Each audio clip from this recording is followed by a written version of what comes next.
You know, sometimes there are images that encapsulate the horror of war. And this pregnant woman who was fleeing a maternity hospital that was bombed by the Russians in Mariupol, we've since learned that she has died, and her baby died as well. The one saving grace here is that she wasn't buried in a mass grave.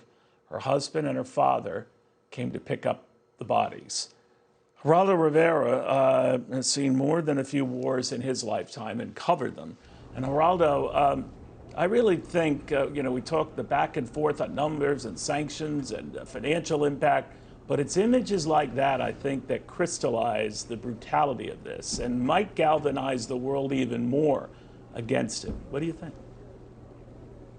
I hope so. It was so barbaric, Neil. It was so disgusting. It was outrageous. It was infuriating to watch a woman at the moment where she deserved the utmost privacy and dignity, giving birth to a child, instead is taken on a gurney, her life ebbing, and the child dying alongside her. It made me so angry at Vladimir Putin. It made me want to spit in his face.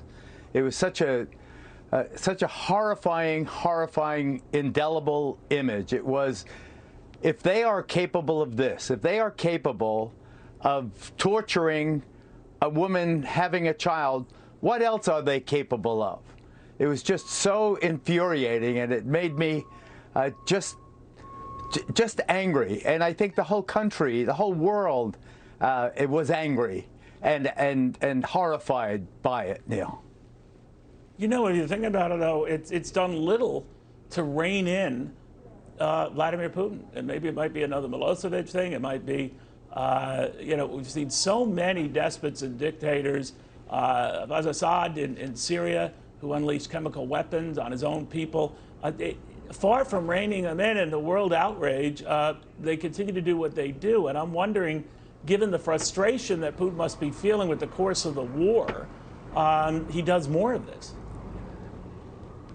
I think that Vladimir Putin has, by the conduct of this conflict, absolutely removed himself from the world of civilized people. He does not deserve ever to come back.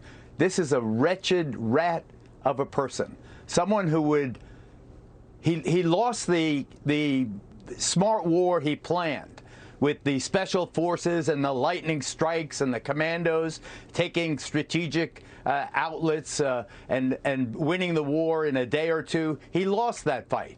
So out of frustration and out of pure hatred, his tactic now is to take his remaining artillery, surround a community, and then shoot at civilian homes, at hospitals, at schools, at gathering places for refugees, trying in a way just to inflict maximum pain and suffering on the Ukrainian people. He must remain, Neil, forever a pariah. He cannot be allowed, regardless of whether these peace talks succeed or whether they garner a ceasefire. This man can never be allowed back. What he has done is, with absolute disregard, with absolute arrogance, he has unleashed this brutal force on the most vulnerable people with no conscience whatsoever. There is no tactical reason for blowing up a high-rise apartment building. The strategy is to so terrorize the civilian population, so batter them, inflict such widespread casualties that then his forces can come in and take over, and the people who have survived the barrage will be grateful that they at least have their lives. He is an animal. I can't stress how low on the chain of life this person is now. And to your point, I mean, what does he take over if he does win? A shell of a country, and he would at best be an occupier, and one that would be targeted, and his soldiers targeted forever.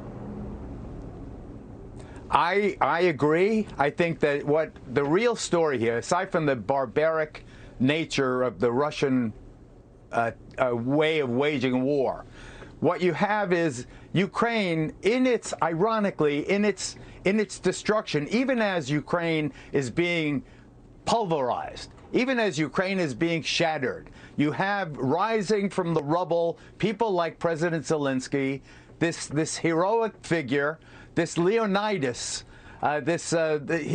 He can't be killed anymore. Zelensky will live forever. He is immortal because of the way he has conducted himself in Ukraine's last stand against Russia. He really has united and defined the modern Ukrainian nation.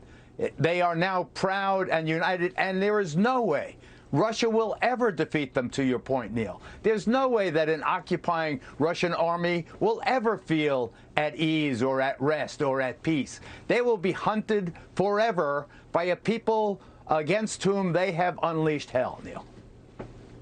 That is very well put, Geraldo.